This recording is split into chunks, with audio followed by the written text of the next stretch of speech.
Thank you. My Lords, the noble Lord Paddock made a very graceful explanation of his previous intervention, and perhaps I should do the same, and at the same time apologise to civil servants. Because if we accept that what the noble lady the Minister has said, that such actions as sleeping with campaigners to infiltrate those campaigns was illegal then and is illegal now, that still means that for Met commissioners sat in front of the body holding them to account and refused to commit to that. Now, what does that say about our senior officers? It is, I think, something that we've always got to bear in mind, and this is a struggle that I have been doing for the past 20 years. And in fact, when possibly 15 or 16 years ago, some members of my family were at a festival and they said, "Oh, we think there's some police spies amongst us." And I laughed at them because I said, I look at the Met Police budget, for example, on a monthly basis, and I know there's no money for that sort of nonsense. And you know what? There was. Somehow they're closing police stations, they're getting rid of sergeants, but they still find time for the police spies. And I do think that is absolutely outrageous. And so for us, there's a depth and colour to this legislation that I feel is lacking from others who've not experienced the other side of the police behaviour.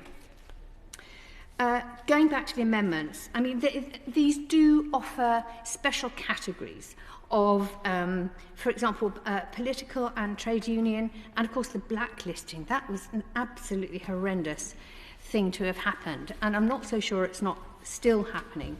And I have put down Amendment 82, which actually asks the government just to hold off on this bill until the spy cops, the police inquiry is over. But I realise that's a bit too hard line. I realise that's not going to happen. But it does actually make the point that it's a bit daft bringing this in when we don't have the experience of that inquiry to draw on. And I do think this is, in many ways, quite heavy-handed. And I hear that, well, you know, all the bad stuff happened in the past, and it couldn't possibly happen again. And I'm afraid my experience suggests otherwise. It would be useful to know just how the government is going, by what formula the government is going to actually respond to that undercover policing inquiry, because for many of us that will be something that we've followed for decades. And turning to the other amendments, the trade union blacklisting was an absolutely appalling practice. Men, mostly men, lost their livelihoods. They lost their houses. Sometimes they lost their families because they were banned from working, because the police were passing information around. And you know, is that not happening anymore? I really would like to know. And I think probably it is. It's got to be illegal. And the people involved should be prosecuted. I mean, there's absolutely no doubt about that.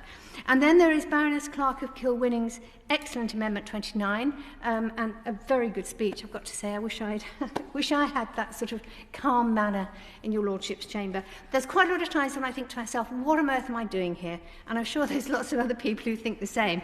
But the fact is, I'm here because I care. I don't have to do this. I could go back to Dorset, and I could, you know, look after my leeks. Actually, they're my partner's leeks, but you know, I could think about the garden, raspberries. That's what I do. You know, this bill gets to the heart of what I care about in politics, which is about justice, fairness, and actually delivering on a society where people can express themselves without being closed down by other forces. I'll just go back to my speech if I find my place. And of course, Baroness Clark's amendment does talk about legitimate political activity, and there's lots of that. This is legitimate political activity, however heated it gets.